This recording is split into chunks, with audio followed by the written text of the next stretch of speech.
What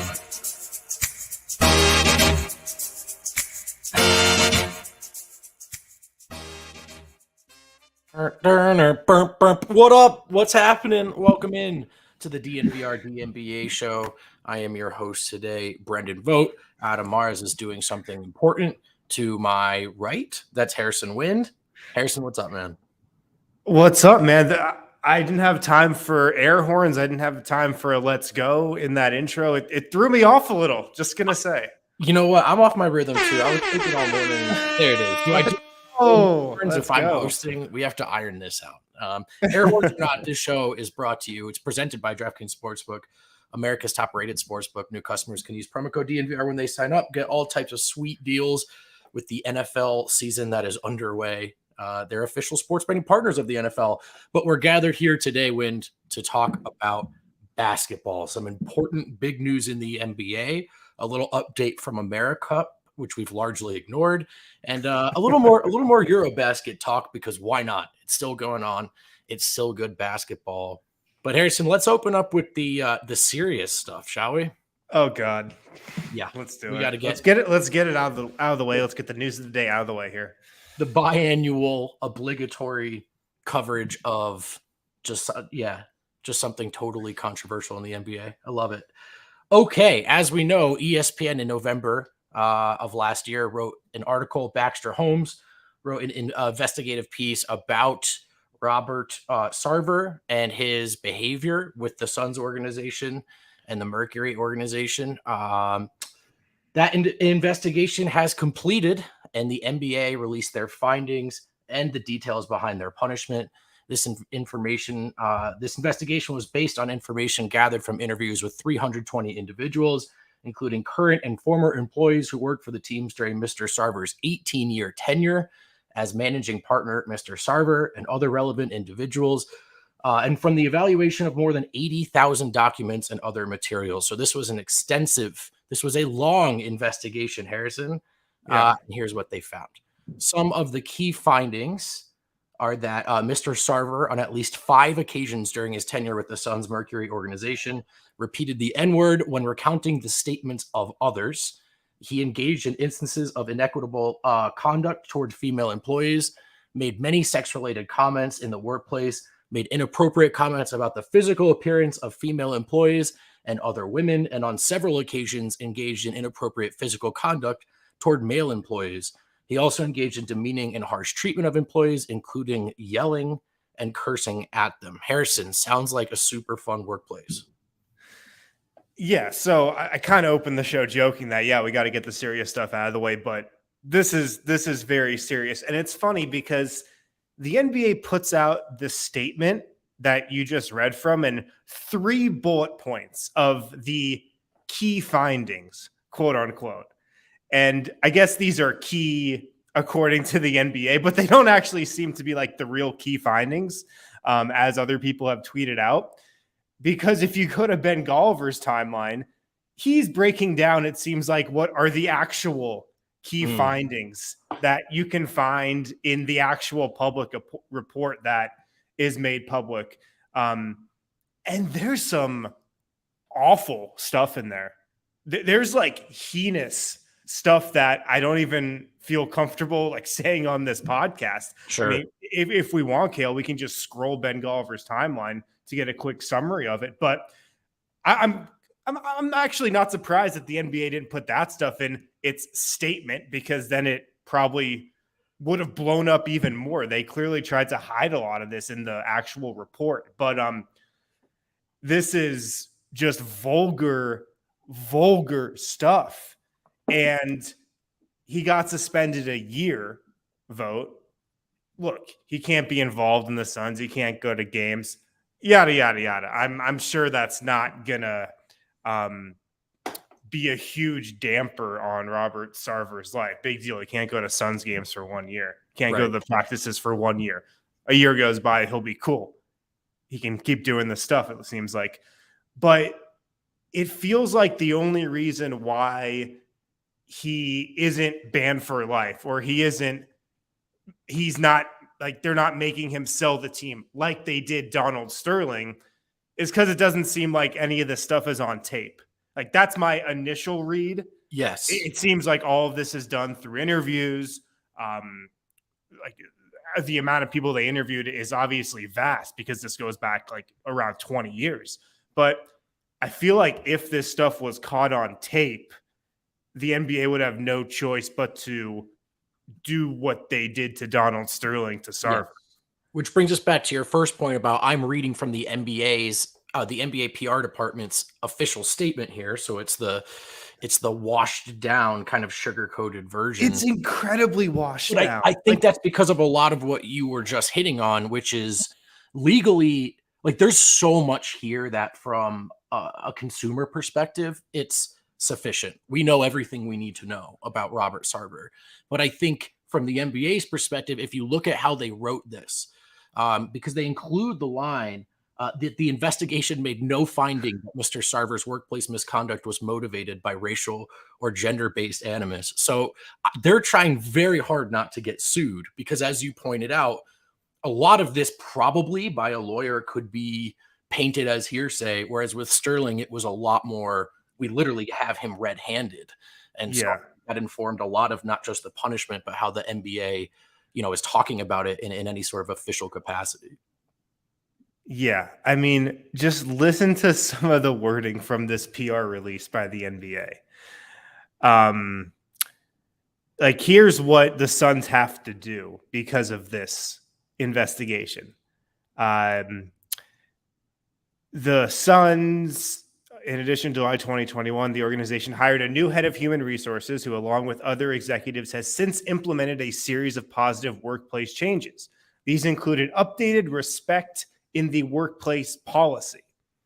Okay. The creation of a confidential hotline for reports of misconduct. That seems like a very good thing. An investigation response team for conducting internal investigations, additional workplace training on key policies, and a new parental leave policy. I'm sure the Suns are going to make a lot of changes internally. You have to. They need to after something like this. Those things that I just read that the Suns need to do now, I don't see that leading to a 180-degree change in workplace, in how that workplace operates. Do you? No, I don't. I mean, the sensitivity training kind of like policy overhaul stuff, it feels, I mean, I appreciate any step in the right direction, but it always feels a little hollow. We're a little ahead of ourselves when let's break down the repercussions here for Sarver. He is suspended, as you mentioned, from Suns and Mercury operations for 1 season. You may immediately think, what does that mean? Well, he can't be present at any NBA or WNBA team facility, including office, arena, or practice facility. He cannot attend or participate in any event or activity in either league, including games, practices, or, and this seems vague to me, business partner activity. He can't represent the Suns or Mercury in any public or private capacity. He cannot have any involvement with the business or basketball operations or the business, governments, or activities of either the NBA or the WNBA.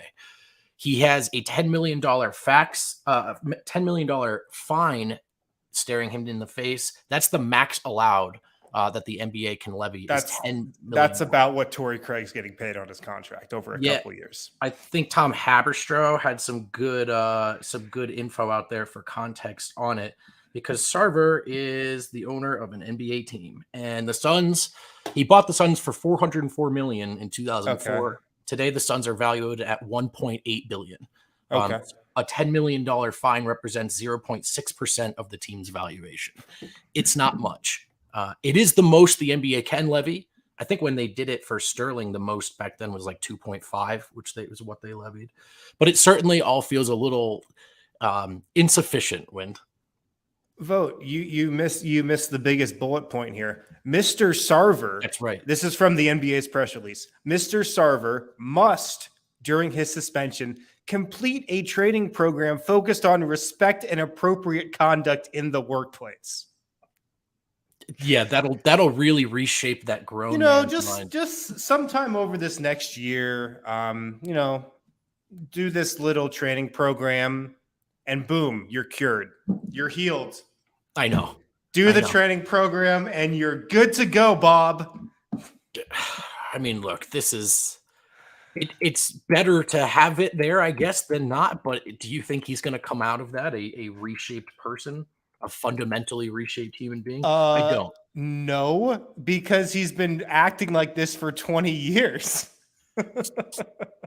So obviously, when people are, and you already have, as you should, are going to draw a lot of parallels to the Donald Sterling situation. Sterling was caught on tape making these comments, which I think changed the equation because Definitely. Silver, if he even were to try to force a sale of the team, would need a 75%, I believe, approval in terms of voting from the board of governors, also known as owners. They own the teams, whatever. So I would think it was much harder to reach 75% this time around, given the lack of concrete damning evidence.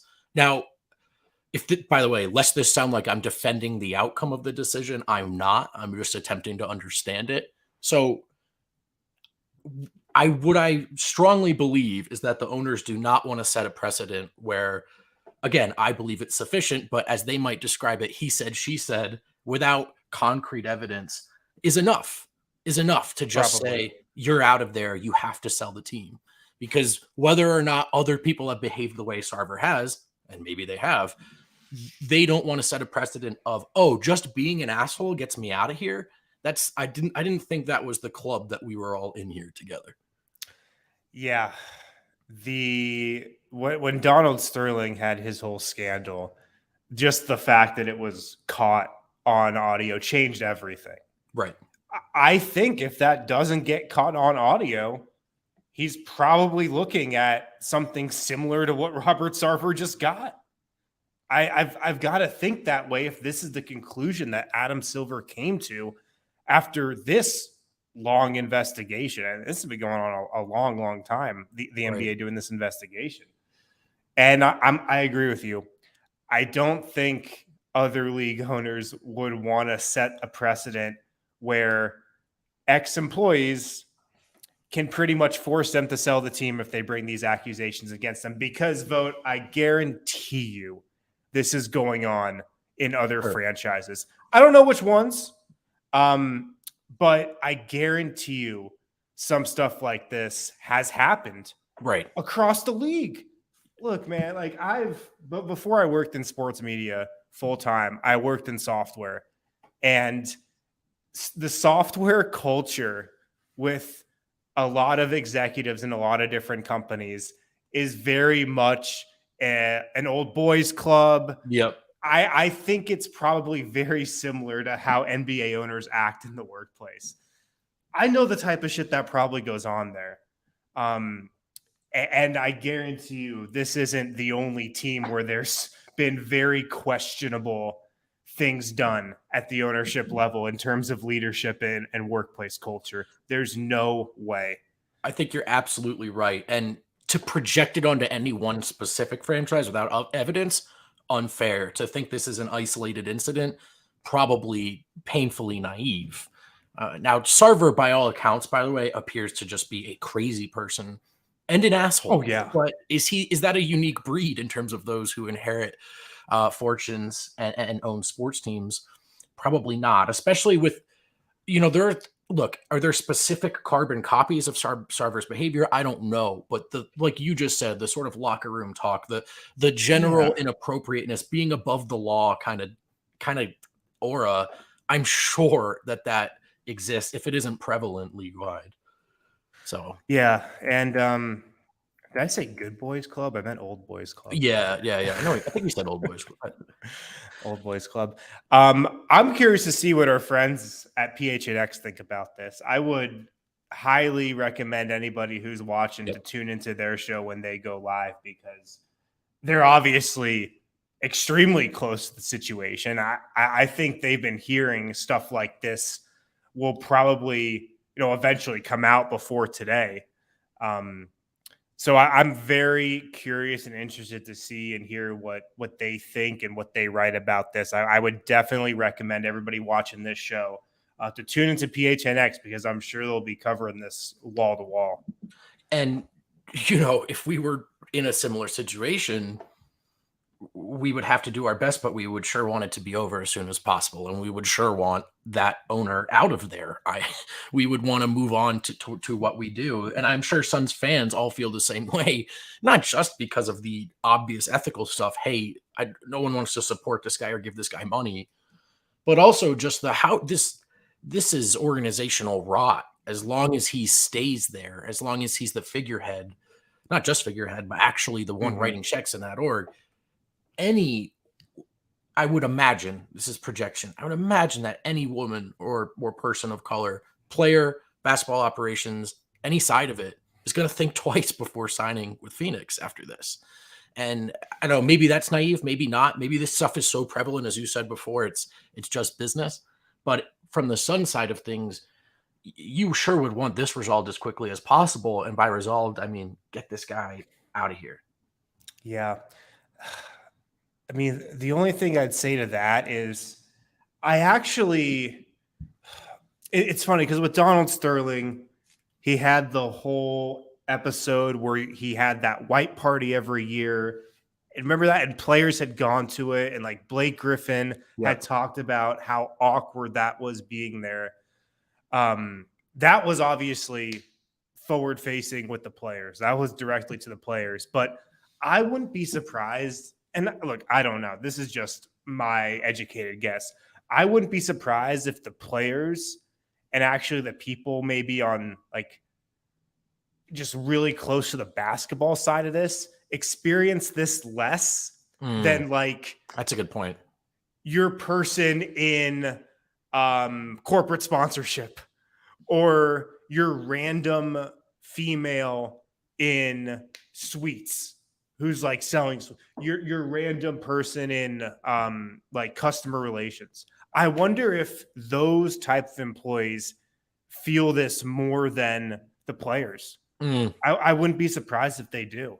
That it's an operations thing. Just anyone in Sarver's close or larger orbit probably just has to deal with the stress of this. It's crazy though, man. When you look at the bullet points they listed, which like you said are, I think, a sugar-coated retelling of the events, even those aren't good. And then to follow that up with that statement that this investigation made no finding that his misconduct was motivated by racial or gender-based animus, which is pretty much all of the findings that he did in fact do that. It's just such an awkward situation where I think everyone who has the information in front of them feels they have enough to make to have an opinion. Yeah. And the NBA just kind of has to tightrope walk this thing. And at the end of the day, $10 million fine, sure, it's the max allowed, but it's minuscule to him. And one suspended season. What is that? First of all, is he allowed to profit off the team during that suspension? Probably. I don't see why not. So from the Sarver perspective, who cares? So it's just too late. It's just too late. Yeah. Here we go. It's honestly a little embarrassing from the league, like to be totally honest. Oh yeah, man. It seems like everybody is united though on this issue that the punishment was too light. Yeah. Like obviously nobody's come out and been like, it's a fair punishment, Mr. Silver. Thank you. Right. Yeah. Thank good you job for that. Right. Yeah. Good job. Yeah. I think and then we can all move on. I mean, it's very clear what happened, right? Like I would think that the owners just said, no, we're not doing this. And so the punishments they don't fit the crime, but they do walk the tightrope of not offending the owners who are really who Adam Silver works for. This is from page 3 of the NBA statement. Additionally, the Suns and Mercury organization must fulfill a series of requirements for workplace improvements set forth and monitored by the NBA. These requirements, among other things, include retaining an outside firm to evaluate and make recommendations with respect to workplace training programs, policies and procedures, and hiring and compensation practices with a focus on fostering a diverse, inclusive, and respectful workplace, conducting regular and anonymous workplace culture surveys, and responding to survey results with specific action plans. A lot of survey stuff going on here. Immediately report to the league any instances of allegations of significant misconduct by an employee, It's probably a good idea. For a period of 3 years, providing the league with regular sports reports related to steps taken by the organization to address these requirements. And then finally, following league direction for improvement of workplace issues if as they arise. That's a lot of words, not a lot of substance, in my opinion, on those 5 bullet points. No. But again, I do think it contributes to the earlier point of just if you're a staffer, if you're working the basketball operations side, you agree to work with the Suns and they fax over a contract and it says literally, if you see anything problematic, you have to tell someone. That's what it's like to work here. We need you to speak up. That's we know our workplace culture is absolutely fucked. Right. Like, if you have other choices, don't come work here. Yeah. But if you do, just know here's what we have in place to make our historically heinous workplace culture just suitable enough to work here. The other thing I wonder, and this is stuff we can't really, this is conjecture, but, is Robert Sarver a more well-liked guy than Donald Sterling was? Like, if you're getting to that 75% vote, obviously, first of all, Sarver sounds like an entirely unlikable guy, but I don't know, what personalities comprise this board, but, Sterling, obviously he was caught on tape, but he was also just a crazy person. I'm sure everyone was like, yeah, we're just as fine to see him go. Whereas with Sarver, and then you think back, to Mark Cuban, who certainly made it out of those allegations unscathed, like are these guys that are just too entrenched and too well liked politically within the board of governors to even get ousted. Because if the league was really serious about this stuff, the Dallas story would still be something we talk about. Cuban maybe would have had to sell that team and Sarver would be selling this team, but we know that's not really how it works. Yeah, I think it's a valid point. Also with Donald Sterling, you had the fact that he was like really old. That too. I think there was a sense of, all right, let's put him out to pasture, I agree. But we barely acknowledged it, by the way, earlier. Super producer Kale put Robert Sarver's statement up on the screen. It doesn't read as authentic. That would be my summary. Oh, you don't think he actually wrote it? I don't think he wrote it. I don't think he believes the words. There it is. Yeah, here we go. Good leadership requires accountability. Wait, the following statement is attributed to Mr. Sarver? Yes. Is that just saying he didn't write it? You might be right there. That might be the admission that he didn't write it, but we're attributing it to him anyway. Oh, man. I take full responsibility for what I've done. Oh, that's one more angle we should talk about. In the NBA statement and in Sarver's statement, they talked about being fully cooperative with the investigation and accepting the punishment.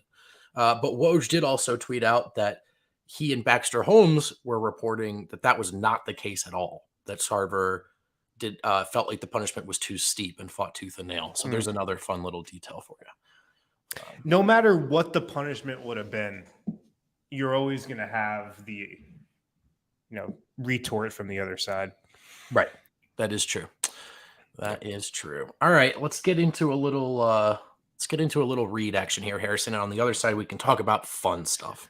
Breckenridge Brewery, they got a birthday coming up, 32 years young. To celebrate, Breck Brew is throwing a weekend-long hootenanny. Kick off the fall with live music, food, beer. Of course, beer. This is Breck Brew we're talking about. And games October 8th and 9th at their Littleton location. National acts like the Spin Doctors and local favorites Railroad Earth are rocking out, so stay tuned to Everything DNVR for hootenanny giveaways leading up to October 8th. Check out the link in the description or go to breckbrew.com for more details on tickets and the entire artist lineup. At DraftKings Sportsbook, football season is back. The NFL's opening weekend. It's done. It was action-packed, and it's just getting started. Get ready for week 2 of touchdowns, big plays, and even bigger wins with DraftKings Sportsbook, an official sports betting partner of the NFL. This week, new customers can bet just $5 on any football game and get $200 in free bets instantly. Also, check out the DraftKings early win promotion. This Sunday, bet on any NFL team to win. If your team leads by 10 at any point during the game, you get paid instantly, even if your team loses. So download the DraftKings Sportsbook app now. Use code DNVR to get $200 in free bets instantly when you place a $5 bet on any football game. That's code DNVR only at DraftKings Sportsbook, an official sports betting partner of the NFL. Minimum age and eligibility restrictions apply. See show notes for details. And we're back. Harrison, we had a lot of fun covering EuroBasket. So much fun that we blatantly ignored FIBA Americup, which was also happening in Brazil.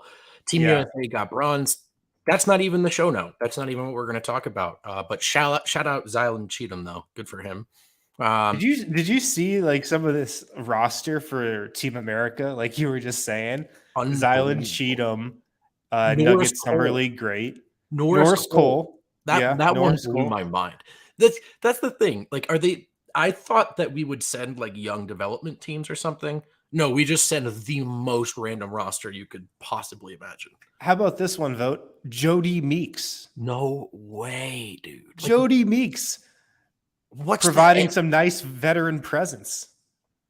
What's the end goal of that roster? What's the end goal? Well, it's to win an Americup, which they actually almost did. They did. They did get the bronze. They did get the bronze. Brazil, the host country, finished with the silver. They lost a close, thrilling final to the ultimately undefeated team from Argentina. Defeats Brazil 75-73 in Brazil. Argentina finished 6-0 in the tournament. And our guy, Facundo Campazzo, finished second in the tournament, Harrison, in assists per game with 8.3. First, look at that beautiful photo. I love that stuff. Medal photos are great. First in steals per game. And his friend Gabriel Deck led the tournament in scoring. And both of them were listed as part of the all-tournament team. Gabriel Deck took home the tournament MVP award as well. The tiny king, a tiny champion one more time. Shout out to Facu, man. I'm really happy for the guy. Like, this is genuine. Yeah. Facu's been a divisive figure on this show in Nuggets Nation over the last couple of years. His time was definitely up in Denver after last season. I really hope he catches on with another team. I really hope he can keep playing in the NBA. I'm genuinely really happy for him that he was able to get this for his country and get this for Argentina. And this meant a lot to him, just how much national pride that he has. And, to do it on a stage where he's representing his country and taking down everybody else in North and South America, finishing ahead of the United States, no matter what team they brought, it's still an accomplishment. Yeah. I'm really happy for Facu. I know this meant a lot to him, and I hope just good things are in his future because he's obviously a legendary player. He had a legendary international career. Facu's also an awesome dude. Like, he is an awesome person, an awesome individual. He's got a great family. The guy moved his entire family to Denver, to the States. He paid part of his own buyout in Europe just to come to Denver and play for the Nuggets in the NBA. And I just really hope he can, continue this journey here. I really hope it works out for him and he latches on to another team. Well said. You brought up the point of how much this means to him. I mean, he's 31. I know in international ball, sometimes guys go forever. I watched 37-year-old Rudy Fernandez tearing it up this morning, but there are only so many international competitions Facu will have left. Mm-hmm. So to get another one, love the joy. You know how much it means to them. To do it in Brazil, by the way, beating Brazil in Brazil. I think it's the second time in his career Facu's done that. Check this guy's Wikipedia if you ever do forget. I mean, look up the awards and accomplishment list.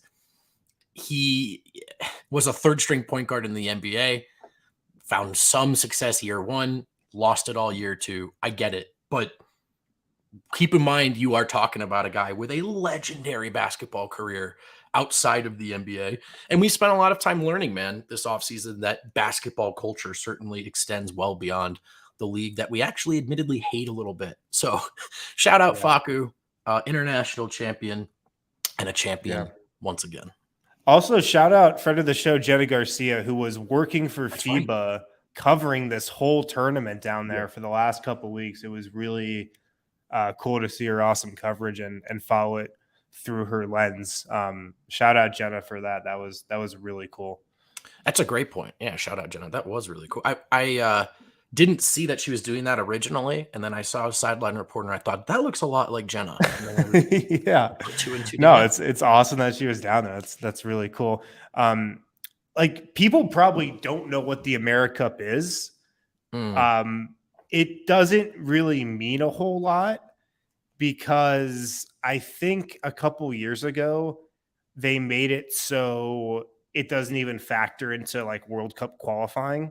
Okay. Or Olympic qualifying or anything. It used to, which is why I think it was taken more seriously by the US and even other countries in years past.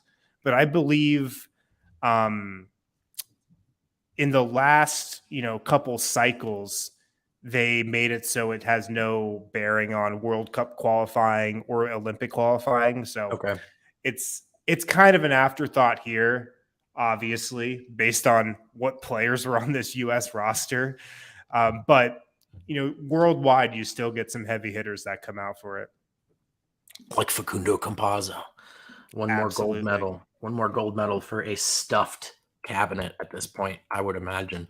One more Facu note. Still has not signed with an NBA team. There is a rumor out there right now that he's signed with Real Madrid or is planning on signing with Real Madrid.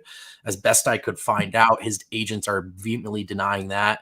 His goal is to stay in the NBA. This is something I think he really views this as one of the last boxes he wants to check off for himself as a player. So credit to him, and I hope he figures it out, man. Because again, I get the limitations at the NBA level, and especially with that Nuggets bench, the time was up.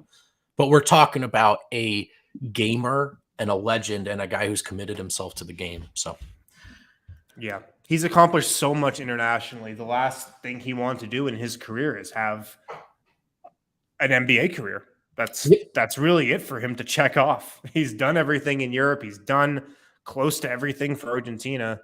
He wants to have an NBA career. So, I hope it works out for him. Do you have any teams that you think he would fit well on?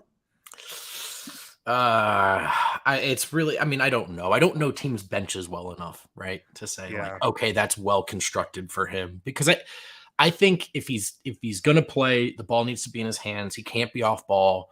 And if the ball is going to be in his hands, you need a really strong pick and roll threat. You need an actual roller. So it's almost like he's good enough at the game that you would have to build a lineup around him if you have him on your team. But there's enough talent worldwide that in the NBA is that worth it? So I think he's kind of left in a no man's land, So Minnesota? Why not, man? At this point, Tim's probably just like he's probably got a button with a piece of tape over it that just says whatever, and he just hits that. Why not? I could see it. All right. Our beloved team, Serbia. Sorry to remind you guys, they're out. But EuroBasket rolls on, Harrison. Quarterfinal action started this morning. Larry Markkinen and the finish had Spain sweating, but a big-time comeback led by the Hernan Gomez brothers. Juancho was out there. He had a big three, a big and one to help turn the tide. And big Billy Hernan Gomez finishes with 27 points in 24 minutes. Spain advances past Finland, the feisty finish to advance to the semis. And then Germany and Greece are playing right now. That game is tied 44 apiece. And I actually kind of wish I was watching it. Do you have a favorite, Harrison, now that Serbia's out to win the whole thing? Or do you have a team you're rooting for? I need to hear from the great nation of Serbia if it's okay to cheer for Italy. I don't know. I don't know if it's sacrilegious to cheer for Italy now that they beat Serbia, or if that's what you do traditionally in Serbia. You cheer for the team that beat you. I don't know. So I need the great people of Serbia to give me a ruling on that. Obviously, Slovenia. Look, we've still got Vlatko going. We've got Vlatko in this tournament right now. He's a key player for Slovenia. He's a starter. I'd say he's probably Slovenia's third or fourth or fifth most important player. He's definitely a top five most important player. It's Luka, Goran Dragic, Mike Toby, their center, Yep. I got a couple guys on the wing and Vlatko. Like that's the He's team. right there though. Yep. He's a key player for these guys. He's a really important player, and he's been playing well at EuroBasket. So I'm all on the Vlatko train now. Of course, I'm not rooting necessarily. Like I'm not getting up in the morning, brewing my coffee and making sure I'm turning on Slovenia before the first quarter starts, like I was with Team Serbia. Right. But I'm going for Slovenia. I heard, somebody told me once that Luka Doncic is half Serbian. He Heard is. So I'm going for Slovenia. Yeah, shout out Chucky, right? We got to root for our guys. We have Yes. to. I'm also kind of rooting for Germany for obvious reasons. I don't know if you've ever seen my last name, but it's not, like you said, I'm not, it was different. I'm not as attached to this team as I actually was to the Serbian team. RIP. Right. Easy to root for Giannis because he feels like Jokic's kin in many ways. On the other hand, if he wins, it's going to get really hard to keep calling Jokic the best player in the world. Whether we're right or wrong, it's just going to get harder. And finally, I'm rooting for Poland to win the whole thing because chaos rules all. Chaos rules all. Okay. All right, man. As we're basically wrapping up our EuroBasket coverage here, do you have a list of guys? Are there wins guys that stand out to you? I've got a couple for sure. A couple in the NBA that I'm just higher on now, even than I was last season. And I just mentioned him. The first guy is Goran Dragic. I love Goran Dragic. I've liked him for a player for a long time. I've always kind of wanted him on the Nuggets. I've kind of fallen in love with him this EuroBasket, though. He is like a much better EuroBasket player than he is NBA player. And he is still a very good NBA player. But he's, 36 years old. He's definitely slowing down. He's one of the premier players in this tournament, though. He is so fun to watch. He's great defensively in this tournament. Yeah. He's like the perfect running mate for Luka. He's like that perfect veteran presence for Luka on that Slovenia team also. So I've just been loving watching Goran Dragic at this tournament.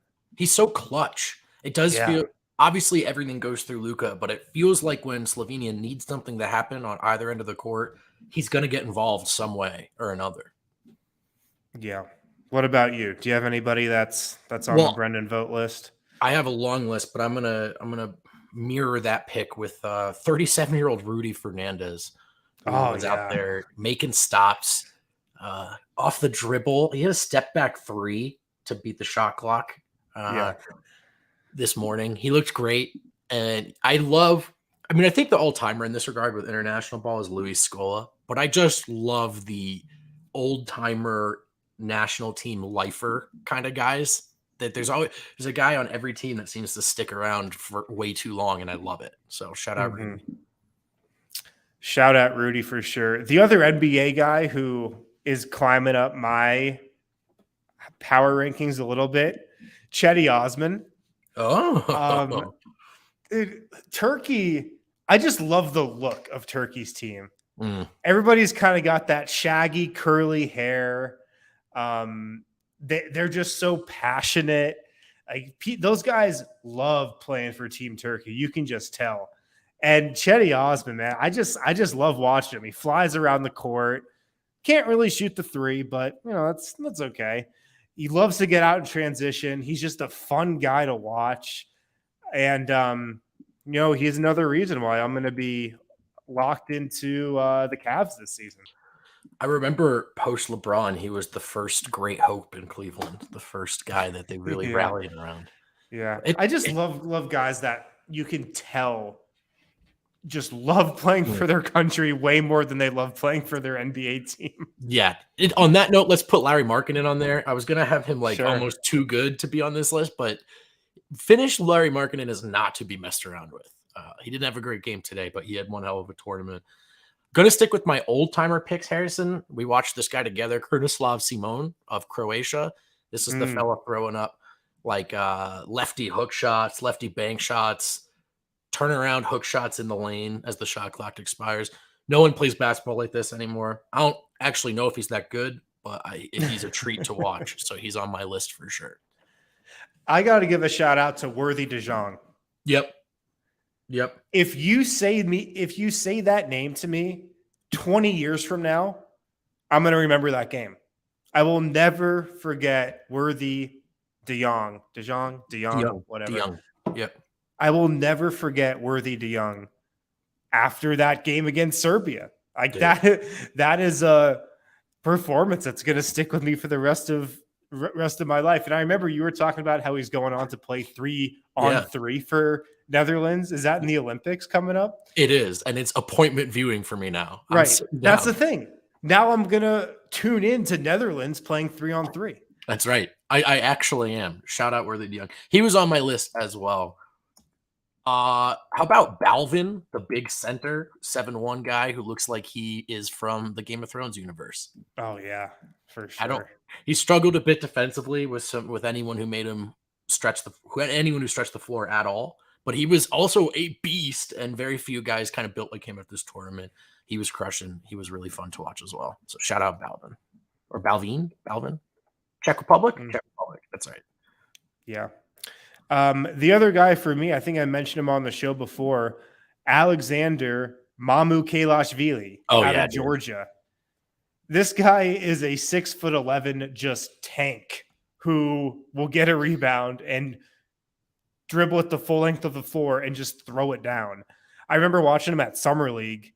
I think he's with the Bucks Summer League team. He's on a 2-way contract this year, and they were playing before the Nuggets. And I was like, oh my God, who is this dude? Yeah. And I was actually sitting with somebody from the Nuggets watching that game, and I was like, you guys should look at this dude. And he was like, oh, we really like him, but he's on a 2-way with the Bucks. That guy's a beast and super fun to watch. That's a great pick. I forget which game it was. They might have been beaten B&H in group play, but the announcer's like, Milwaukee Bucks, there is your next superstar. And I was like, all right, you're probably good on the superstar front, but he is a good player. Kalinic, that's obvious. Selin, sharpshooter from Finland, didn't have a great game today, but he was fun to watch.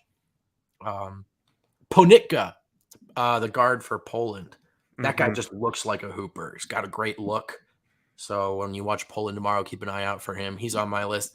And I know you like this guy as well, Wind. I like Tyler Dorsey, who actually is Greek, by the way. He is that's real heritage. So that's not a hired gun. That's a national team representative. Nice. Love it.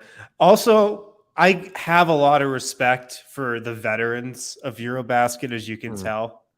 Nick Kalaitis, who's been around forever, but is the steady point guard for Greece. I love that dude, man. Like I said, I love guys who obviously love playing for their country more than their NBA team. I love guys who just know their game. Nick Kalaitis doesn't play above the rim, really doesn't shoot it that much outside of the paint, but just knows his game, and I respect it. We should have made the all old timers team for this tournament because there are some great names. All right, Wind, on the other side of the break, let's figure out which NBA teams we want to watch this year that don't have Jokic on the roster. Coming up on the other side of the break. Guys, I got to talk about, selfishly, just one of my favorite sponsors here at DNVR, maybe my favorite. It's Evoca TV. They really helped us out going to Serbia. And shout out for them, everything they do. Our Serbia documentary is premiering on Evoca TV. So if you want to be one of the first people to watch it, if you want to get an exclusive look at our Serbia documentary, you got to sign up for Evoca TV. Go to evoca.tv/Colorado10, evoca.tv/Colorado10. You are going to get $10 off your first 3 months of Evoca TV. It's normally $25 a month plus a $5 receiver fee, but right now you guys can get $10 off per month for your first 3 months at evoca.tv/Colorado10. They've got Altitude Sports, AT&T Sportsnet, so you get your Nuggets, you get your Avs, you get your Rockies if you're into that type of thing. Then you get tons of other national channels as well. So evoca.tv/Colorado10. This next sponsor I'm really excited about too, because when you purchase tickets to a sporting event, third party, and there's just a million different websites you can go to, and you're never sure which one to use. Does this one include service fees? Does this one not? Like, where am I getting the tickets? Are they getting emails? Now I have my definitive site that I'm going to for tickets to sporting events, to concerts, to shows. You guys should too. It's called Gametime. Gametime Tickets is the hottest new ticketing site out there that makes it even easier to score the best deals on tickets to sports, concerts, and shows. You can get tickets at the 50-yard line, courtside, behind home plate for super cheap. There's huge last-minute price drops that can only be found on Gametime, and it's how you can get those seats for just ridiculous deals. If you guys love us here at DNVR, then you'll love Gametime. The best way to support us is by buying your tickets through the link in the description, in the YouTube description if you're watching live or on video, or in the podcast description if you're listening. Go through that link, buy tickets on Gametime, join over 15 million people who have downloaded the Gametime app and score the best seats to all your favorite events. Love it. Especially because that's the only way to watch the Nuggets anymore. It's going to the game. Yeah. So that is important. That's important. You know what else is important, Harrison? Getting this next segment in before super producer Kale has to bail on us. So let's go ahead and get into it. Let's draft some side piece teams, brother, which, as we were talking before the show, distressingly few. It's a thin category. I feel like this is a way tougher assignment than in years past. I agree. I'm curious to see how you've handled it. We're really listing more than drafting, but why not make it a draft? It is the off season. So Harrison, you get the first pick. Do we want to have any rules, or should we just go raise any objections as you have them? Okay, man, the side piece team draft. This is stressful, man. Not gonna lie, I'm doing this totally on the fly as well. Yeah, we'll do it live. With the first pick, least enthusiastic first pick ever. I'm serious. Like, in years past, there's been the Memphises of the world. There's been like New Orleans, like the Pelicans of the world. But I don't know, with my side piece teams, they can't be that good. Right. So, all right, I got my first pick here. I'm going with the Washington Wizards. Oh, I knew it. Damn it. Former Mr. Nugget Monte Morris, the People's Champ Will Barton, a reimagined Kyle Kuzma. He's not the Kyle Kuzma of the Lakers. Rookie Johnny Davis, one of my guys, DeLon Wright, Denny Avdia, who's half Serbian. I'm going with the Wizards. Wes Unseld Jr., former Nuggets assistant. Oh, Tim Connolly's hometown. I know he's not with us anymore, but spiritually, the Washington connection's alive and well. It's tough because I don't think the Wizards are going to be the most fun team on this list to watch, but maybe I'll enjoy watching them the most just because of the connections there. All right. I kind of knew you were going to do that. So really, I didn't even know I was going to do that. I'm going to take them off. This is a little bit cheating, but they were a play-in team last year. And until we see it for sure, Wind, I don't know if you can take this away from me. I'm taking the new look Cleveland Cavaliers as my okay. I feel like is the most popular league pass team just among the NBA intelligentsia this year. Yeah, that's right. Those experts. Are we snake drafting this? How does this work? Yeah, we can snake draft it. Okay, I need your official ruling. Are the Minnesota Timberwolves too good to be a league pass team?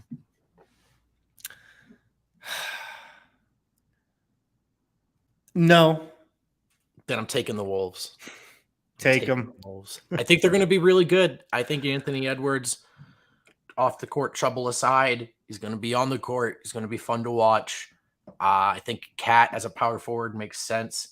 Having said this, I am talking about a team with Karl Anthony Towns and Rudy Gobert, and I'm feeling a little sick picking them number 2, but I'm going to do it. I think the Wolves are going to be a fun watch, and I think they've got some fun kind of up and coming narrative juice to them. So, yeah. Next up, I don't think this team is too good either. I'm going to take the Bulls. okay. All right. The Chicago Bulls. I know Lonzo Ball might miss a couple games at the start of the season. Don't worry about it. Lonzo Ball, they've got one of my guys, Goran Dragic now. They've got another one of my guys, Dalen Terry. They've got Zach LaVine, Ayo Dosunmu. I like a lot of guys on the Bulls. They were super fun last year, so I'm running it back with them. I knew you were going to do that as well. You have our like sibling teams here in Chicago and Washington. Yeah. So I saw that coming. All right, how do you round this out? Because now it's really tricky. Now you really got to get creative in round 3. I do. You know, I want to take the Thunder, but the fact that Chet Holmgren is out for the year, I know. I just can't see myself seriously watching them. I feel the same way. I'm not going to, actually. I'll be honest with myself right now. I'm not going to. I can't take the Rockets. I can't do you it. hate the Rockets. I What about hate the Orlando? Rockets. The Gary Harris-less Orlando Magic. I was thinking about Orlando, but when you actually look at that roster, I know. there's not a lot of guys that I like watching. I know. There's one left for me. Yeah, I think my pick here is going to be the Charlotte Hornets. I don't love it, but LaMelo Ball, I feel like not enough people are talking about him making a huge leap this season. I'd watch LaMelo Ball every night, though. Him I'll watch. I do wonder if that team's vibes are just in the toilet now. They might be. They were on a fun ride up and they took a sharp tumble.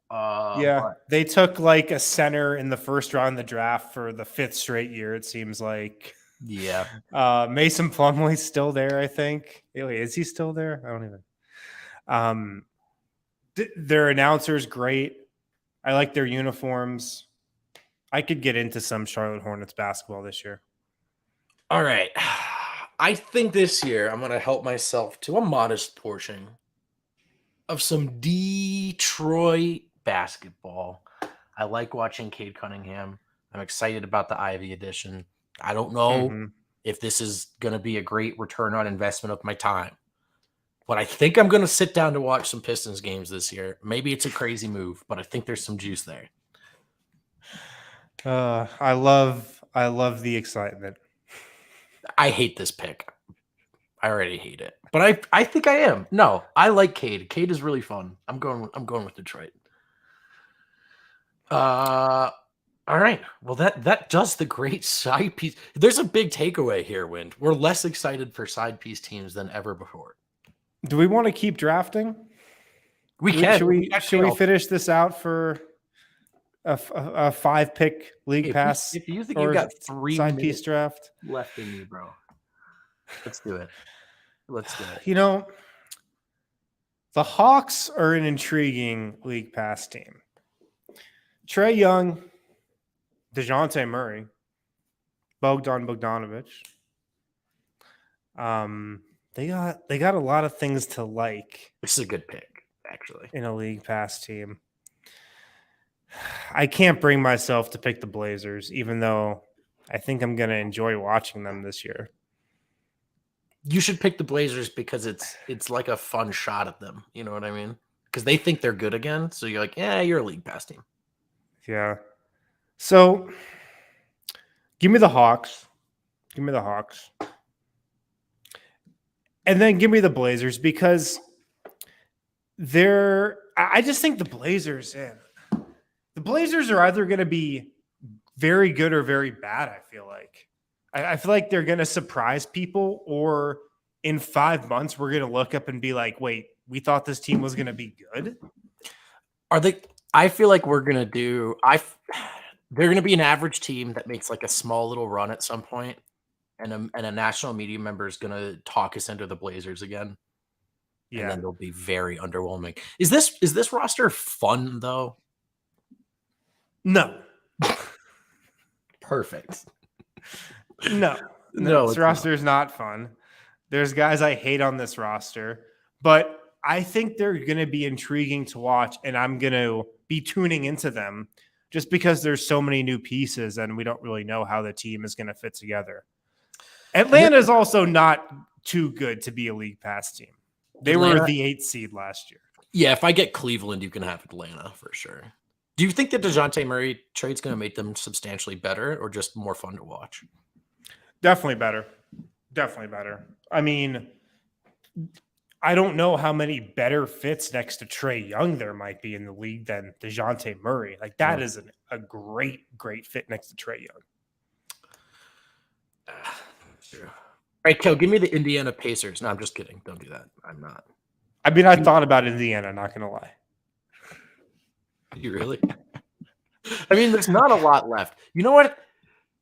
Give me the Sacramento Kings. Give me the Sacramento There you go. Kings. Someone's got to do it. I'm going to do it. And then they got Kevin Huerter. That's what I'm talking about. The pride of Western New York. Give me that fella. Do you just Sacre? I like that. You know, I feel really bad for Kale. You know what I would never want to do is spell live on the internet. Don't think I could do that. And then finally, there's an intriguing team out east, Harrison, and I feel like we've just sort of, I don't know, we haven't spent a lot of time talking about them. What if I told you? Don't say it. There's a team not getting a lot of title juice, but they had two of the best players in the NBA. They were led by Kyrie Irving and Kevin Durant. I'm just kidding. I'm just kidding. I'm actually just kidding. Take them off. It's not the Brooklyn Nets. For comedic sake, because I am going to post this, just write Boston Celtics at 5. That's all they are. They're not really a serious contender to me. So I have them. Even though they're probably going to be the favorite. Right. Yeah. I have their ceiling, even as a team that was just in the finals, I have their ceiling as league pass, you know. It's your list, man. Oh, right. Wow. There you have it. The absolute worst draft we've ever done. Harrison, thank you so much for joining me for that. And of course, bro. Thanks for having me. Yeah, it was a pleasure. 2-man game. We'll be back tomorrow. We'll flip roles, though. Harrison will host. I'll just chill out. Thank you for hanging out with us. We're live all week. We're live 5 times a week. We're not going anywhere. EuroBasket coverage is over. We turn our attention to the Nuggets. That season is just around the corner. Thanks for watching. Thanks for hanging. Make sure to like and subscribe on YouTube, and we'll see everyone tomorrow.